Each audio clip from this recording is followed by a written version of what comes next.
Here's the reality. The image of a white Jesus has been used to justify enslavement, conquest, colonialism, the genocide of indigenous peoples. There are literally millions of human beings whose lives have been snuffed out by people who conquered under the banner of a white god. That is a far more significant problem than whether a black writer in 2013 suggests somewhat humorously, but perhaps seriously, that we should change Santa to a penguin. No one's going to die because of that iconography. The white Jesus, white God imagery has literally resulted in death. That's something folks ought to deal with. What Megyn Kelly said was very simply, quote, Santa is white, end of quote, and so is Jesus. So I think the real issue is, if you want to make a joke about Santa's whiteness, here's a way to do it that would not presume white normalcy or that white is the norm. You could say, for instance, and I would, that if there were Santa, he'd have to be white because no black man could break into millions of homes even if he was bearing presents and not be shot by some neighborhood watch captain. That's a way to be funny, but Fox News would never do that because that would presume that they had to admit racial profiling and racism were real. So there's that. I think the real issue is that she made a statement of fact,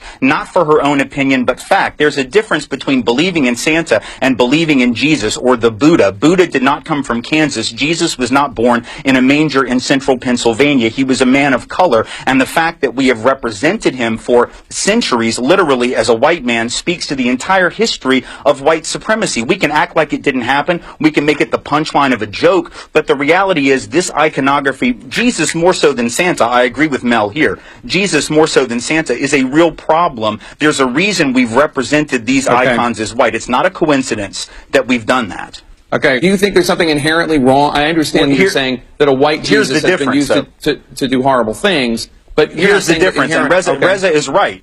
No, Reza's right, but the difference is that the power of others to make Jesus or to make Christ as they view him has never come close to the power of the European power to make Jesus white. In other words, black folks can think Jesus is black and view Christ as black, but at the end of the day, the image that has been used to dominate Christianity in this world and on this planet is the white image. So therefore, you can believe, you can think Jesus looks like whatever you want or that Christ looks like whatever you want. Ultimately, though, there is such a thing as power, and it's not equitable. And so if certain people have been able to impose their image of the Christ, of the Savior on others, or God, or Adam and Eve, the first human beings ostensibly as white people, to believe that that doesn't have an effect is to believe that advertising doesn't have an effect. It's to believe that companies that spend billions of dollars don't actually sell you stuff based on the images they use, which is nonsense.